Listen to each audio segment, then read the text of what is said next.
Olá, muito bem-vindo, muito bem-vinda a mais um programa Direito e Justiça, que hoje vai debater os direitos trabalhistas. Até que ponto você de fato conhece os seus direitos, seja como empregador, seja como empregado? Quais são as novidades legislativas que vêm ocorrendo durante os últimos anos na área da legislação trabalhista?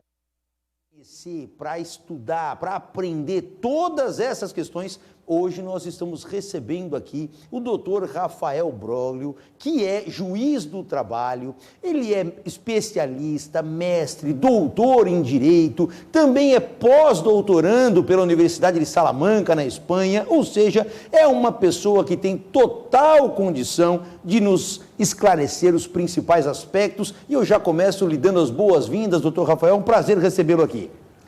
Muito obrigado, professor Leonardo, agradeço o convite, é uma honra poder participar aqui do programa na TV Osasco e vamos tentar aí abordar as questões da forma mais objetiva possível. E com certeza fará isso com grande maestria, porque conhecimento não falta, né, doutor Rafael? E eu já quero começar então fazendo uma pergunta simples. A legislação trabalhista vem sofrendo alterações relevantes nos últimos tempos? Olha, essa é uma pergunta importante e, de fato, muitas alterações ocorreram e a gente pode dizer que a partir de novembro de 2017.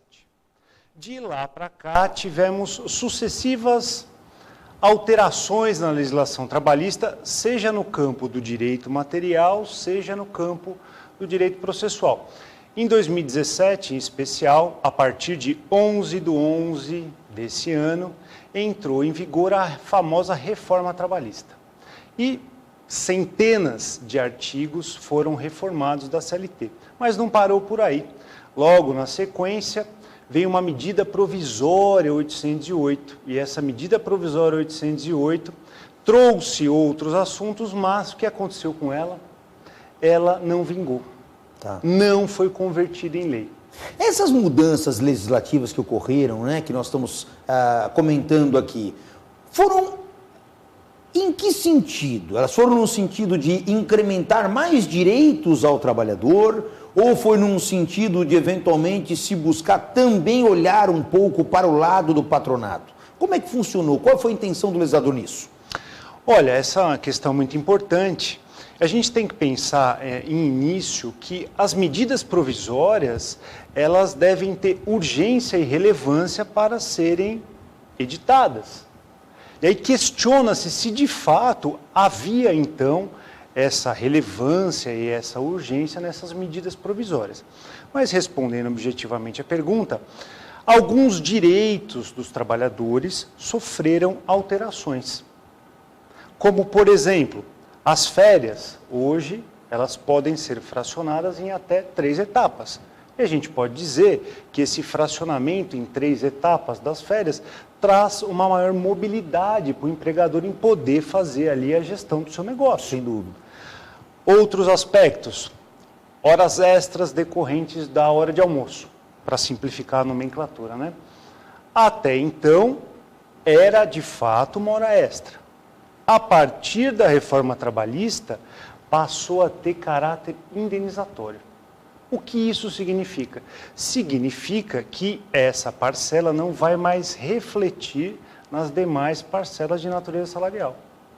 Se houver uma infração no horário de almoço, ou seja, se o empregado trabalhar quando deveria almoçar e descansar, o patrão hoje, de acordo com a lei, artigo 71, parágrafo 4º, não vai mais pagar como hora extra, vai pagar apenas um valor em caráter indenizatório. E essa questão do horário de almoço, a legislação estabelece algum intervalo de tempo nesse horário ou fica a critério da convenção entre o patrão e empregado?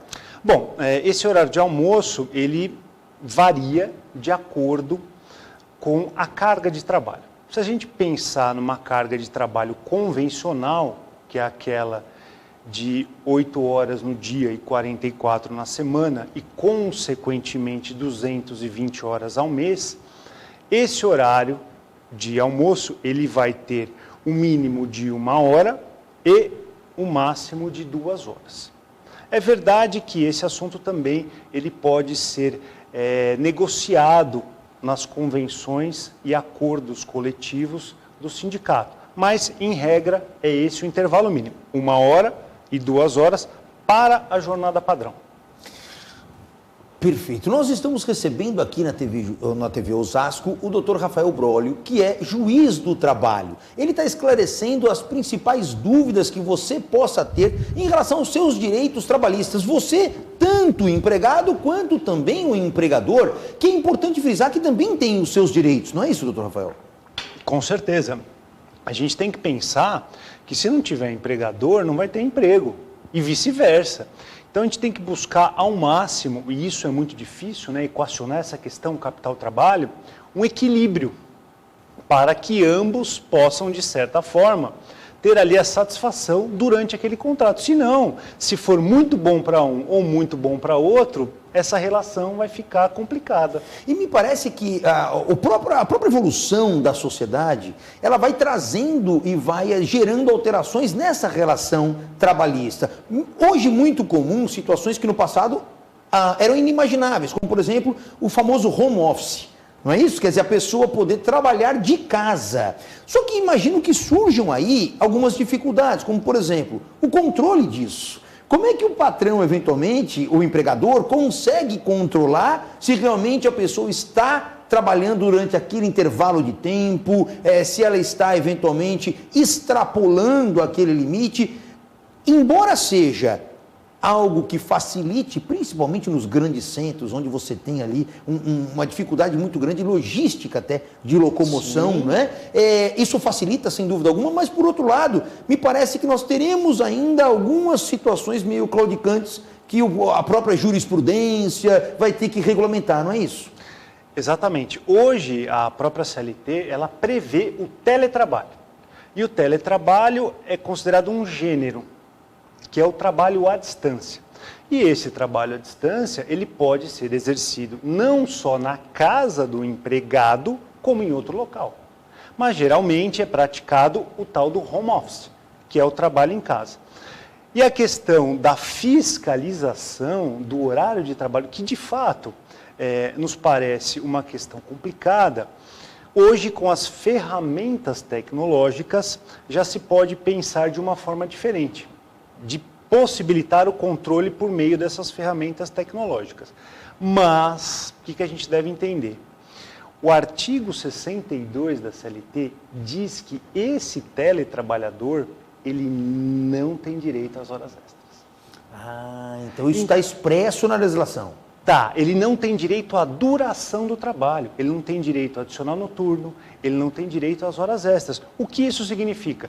Se ele trabalhar 40, 50, 70, 20, 10 horas na semana, ele vai receber o mesmo valor. Ou seja, pensemos assim, o salário contratual. Perfeito. E também essa modalidade de home office, esse teletrabalho, também minimiza algumas situações de risco, tanto para o funcionário quanto para o empregador, que são aqueles acidentes de trabalho que muitas vezes acabam acontecendo nos deslocamentos, né? Quer dizer, tanto na ida quanto na volta. Aliás, em cima disso, eu queria até tirar essa dúvida em relação a até que ponto, a partir do momento em que o funcionário sai de casa em direção ao trabalho, se ele sofrer um acidente, é considerado o acidente no trabalho, e a mesma coisa no momento posterior, que é o retorno dele para casa. Quais são os limites para a gente poder entender se aquilo ainda está abrangido como um acidente de trabalho ou não? Hoje nós temos uma medida provisória, outra, que aí vai ao encontro do que eu disse, né? Essas sucessivas alterações, modificações da legislação. Hoje a gente tem essa medida provisória 905, que diz o seguinte: esse trajeto casa-trabalho, trabalho-casa, não é mais considerado acidente do trabalho, inclusive para efeito da legislação previdenciária. E isso é muito importante, porque durante muito tempo foi considerado, né? Sim, mas uma coisa que a gente não deve confundir, e isso suscita dúvida. Uma coisa é o direito previdenciário, outra coisa é o direito do trabalho. Embora eles se permeiem, eles não se confundem. Perfeito. Até então, a legislação previdenciária dizia, olha, é acidente do trabalho, o trajeto. Agora, quando você traz essa questão para o direito do trabalho em si, vai se aferir a responsabilidade do empregador. O empregador teve alguma culpa se teve um evento danoso no trajeto? Em tese, não, porque ele não concorreu para aquele evento. Mas é acidente do trabalho para efeito previdenciário. Então, pode-se buscar o benefício junto à Previdência. Agora, a responsabilidade civil do empregador na Justiça do Trabalho é outra coisa. Mas a medida provisória disse, de toda sorte agora, que não é mais acidente do trabalho. Eu imagino que deva ser diferente de um cenário que eu vou pontuar aqui. Imagine que, por exemplo, o funcionário está já na empresa e ele sai a pedido do seu superior para realizar uma reunião fora e nessa ida, já durante o expediente, da empresa ao local da reunião, ele sofre um acidente. Como é que fica? Temos diferenças ou não? Temos diferenças. Por quê? Porque nesse caso citado, professor, o empregado, ele estava durante a jornada de trabalho. E cumprindo ordem. E cumprindo ordens. Aí vai precisar se aferir se houve algum dano, qual foi o tipo de circunstância, em qual situação isso ocorreu. Mas é tratado de uma forma diferente, porque ele estava no cumprimento de ordens. Ele estava dentro do tempo à disposição do empregador. Entre essas mudanças legislativas surgiu aquilo que se chama de contrato de trabalho intermitente. O que vem a ser o contrato de trabalho intermitente, doutor Rafael? O contrato de trabalho intermitente, a gente precisa entender uma coisa inicial. É um contrato de emprego. Porque quando a gente fala em relação de trabalho, o trabalho é o gênero. Sim.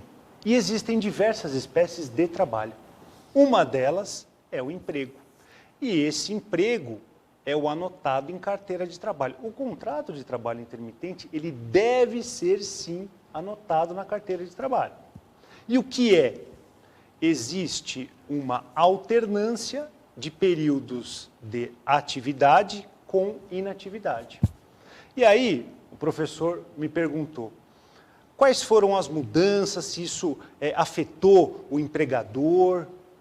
Afetou, porque o empregador, ele não precisa agora, de acordo com o contrato de trabalho intermitente, manter um empregado convencional no seu quadro funcional, sendo que ele pode contratar um intermitente. Ou seja, eu, empregador, hipoteticamente, preciso de um empregado numa determinada semana. Ok, faço a contratação, obviamente respeitados os requisitos legais.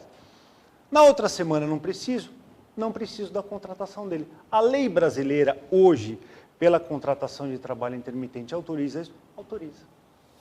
Mas imagine que fique nessas idas e vindas, vamos chamar assim, dessa relação de emprego, porque é um emprego, né?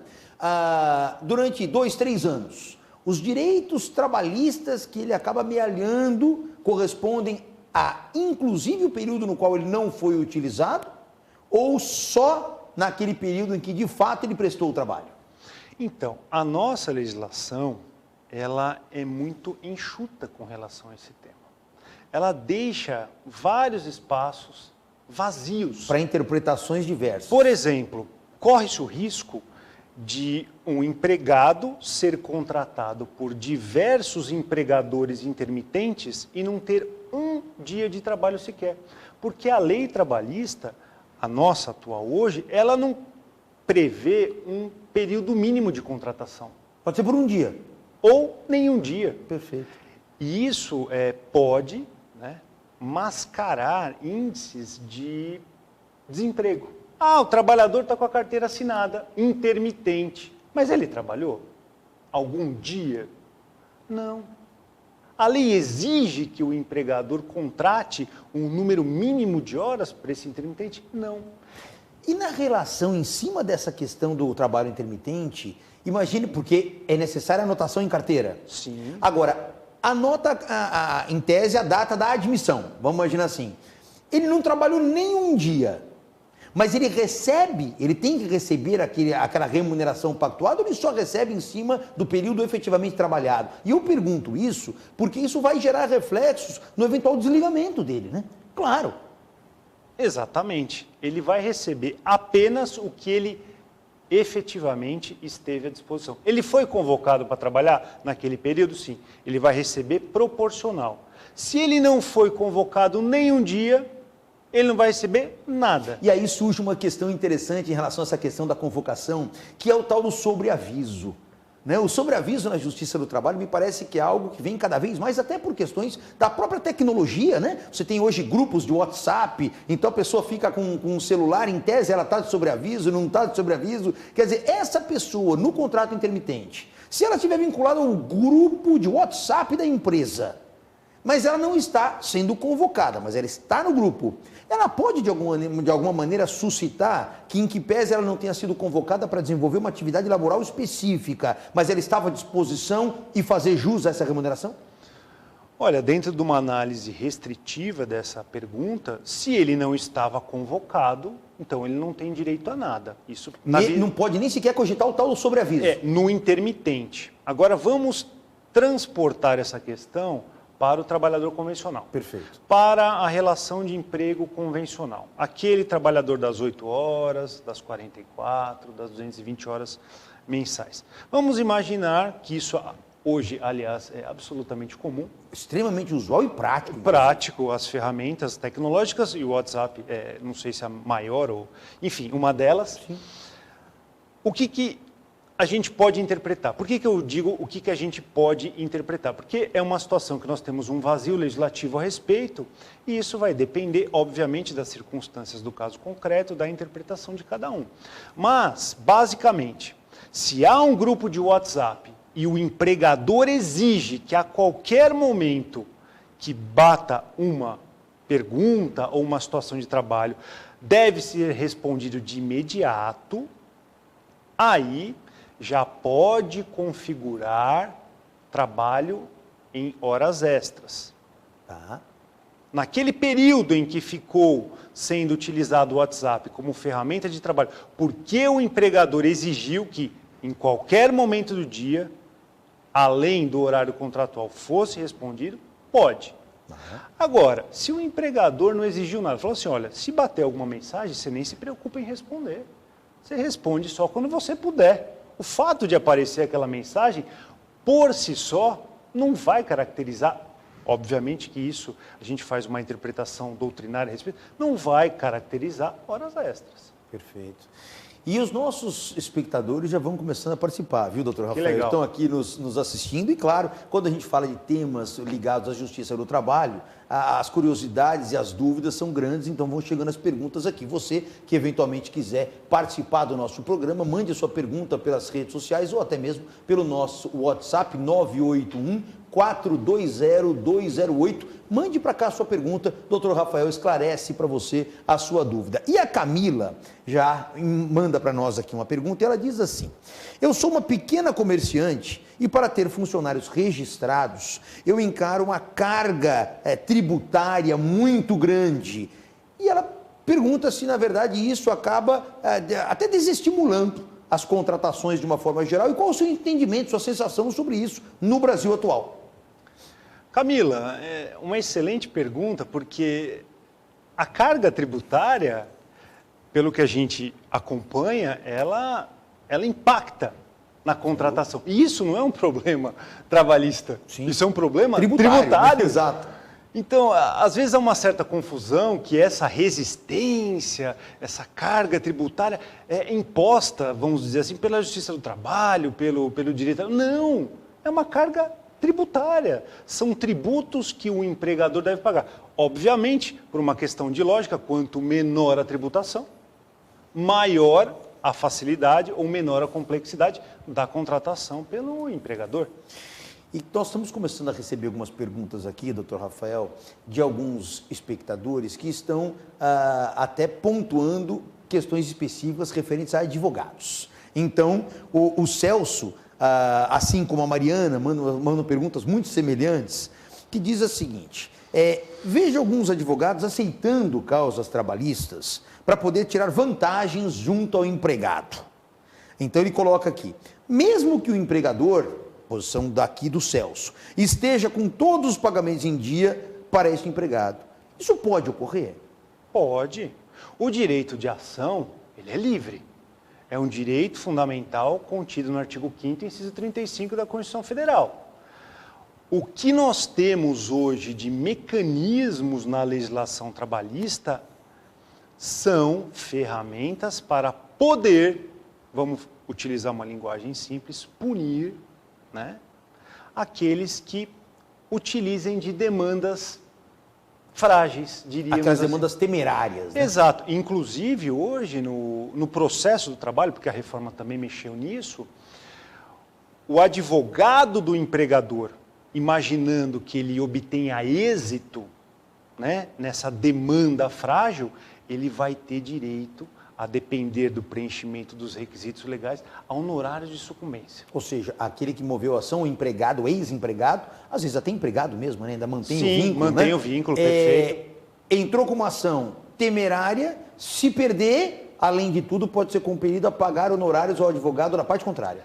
Não só honorários, como pode ser condenado em litigância de má-fé.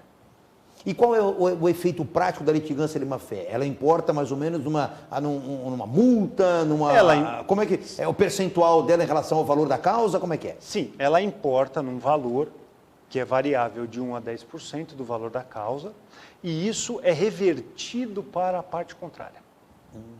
Aí não é para o advogado, é para a própria parte. Para a parte contrária, que teve que desembolsar aquele valor para fazer uma contratação, enfim, que foi lesada.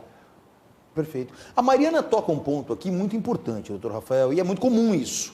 Ela diz aqui que ela é proprietária de uma pequena empresa no ramo de beleza. E diz que muitas pessoas que trabalham ali para ela não querem ser registradas, por determinadas razões. Como é que ela se protege disso? Porque ela já narra para nós aqui que já foi acionada várias vezes na Justiça do Trabalho por conta disso. Mas as pessoas não querem o registro. E aí, numa situação como essa, como é que se protege? Professor Leonardo, é simples. Se o empregado não quer o registro e é uma relação de emprego, não contrata. Perfeito. Pegar uma declaração, vou dar um exemplo aqui que me ocorreu agora. Pegar uma declaração, olha, eu declaro que eu não quero ser registrado. Reconheço firma, faço tudo. Isso me livra? Não, não livra. Sabe por quê? Porque a legislação trabalhista, essa norma, ela é imperativa, ela é de ordem pública. Ela não autoriza, ela não comporta a transação entre as partes. Então, eu de fato sou um empregado, não quero registro, não contrata. Simples assim. Mesmo que fique naquela, depois de uma eventual demanda trabalhista, olha, mas ela recebia por comissões. Aliás, em cima desse assunto me ocorre aqui uma outra coisa que é muito vinculada a isso, que é o fenômeno da pejotização, né? Quer dizer, então muitas vezes a empresa, para não contratar alguém sob o regime CLT, acaba exigindo que aquela pessoa monte uma empresa, uma firma individual que seja, para que ela possa emitir a nota e automaticamente ser remunerada por aquilo. Isso tem sido muito comum na Justiça do Trabalho, tentar o empregador de alguma maneira maquiar essa relação trabalhista? Sim, isso pode acontecer, sempre aconteceu e continua acontecendo. É a utilização de um princípio que a gente fala, que é a primazia da realidade sobre a forma. Qual é a forma? É um contrato maquiado de PJs. Mas, na verdade, no pano de fundo é uma relação de emprego. Então, a primazia, a realidade, que é o contrato de emprego, prevalecerá sobre a forma, que é aquele contrato entre empresas. Há alguns anos atrás, nós tínhamos alguns requisitos que eram importantes para caracterizar uma relação de trabalho, como subordinação, o cumprimento exato de horas, exclusividade, aquela coisa toda. Hoje, com essa tecnologia, até mesmo de home office, nada impede que aquele mesmo funcionário preste aquele mesmo serviço para mais de uma empresa, muitas vezes. Não há como se ter essa fiscalização. Os requisitos para comprovar a relação de trabalho hoje, mesmo com as inovações tecnológicas, permanecem os mesmos? Sim, a CLT, nos artigos 2º, 3º, vão nos levar ao seguinte entendimento. São requisitos da relação de emprego. não eventualidade, ou seja, continuidade, onerosidade, pagamento de salário, pessoalidade, os riscos assumidos pelo empregador e a subordinação. A exclusividade, propriamente, ela não é requisito da relação de emprego. Mesmo o trabalhador convencional, o trabalhador comum, ele pode ter mais de um contrato de emprego na carteira, não tem problema nenhum. Agora, com as novas ferramentas tecnológicas, por exemplo, o trabalho a partir de plataformas digitais. Sim. Que não temos nada de legislativo no Brasil e em países afora que vão nos dizer é uma relação de emprego ou é uma relação de autonomia, há uma autonomia na prestação, ou uma terceira espécie. É uma nova modalidade que depende de regulamentação. Esses trabalhadores de plataformas digitais, qual é o recorte jurídico que a gente dá para eles? Hoje a gente tem divisões na jurisprudência de decisões, alguns entendendo que é vínculo de emprego, outros não. Obviamente que não temos uma questão fechada, até porque os tribunais superiores ainda não deram ali, diríamos assim, contornos finais a respeito desse assunto. Então, continua essa discrepância de entendimento. O que é natural em face da novidade, né? Tudo Sim, que ainda é novo, até sedimentar, sim, realmente leva algum tempo. perfeito. Agora, o empregador, ele é obrigado a ter o controle da jornada de trabalho do funcionário? Ou ele não é obrigado, é uma faculdade dele? O empregador. O empregador. Então, essa é uma pergunta muito bacana. Por quê?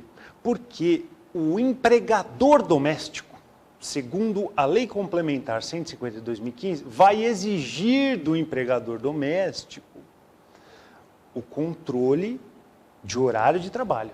Então, veja, só para ficar muito claro pelo que nós estamos entendendo aqui. Hoje, o empregador doméstico, aquele que tem uma pessoa que o auxilia na sua casa para os trabalhos do dia a dia, ele tem o dever, é uma obrigação imposta pela legislação, de ter um controle de ponto daquele funcionário doméstico? Ainda que seja um empregado. E, agora fazendo o contraponto. E o empregador, vamos chamar assim, a pessoa jurídica, uma empresa.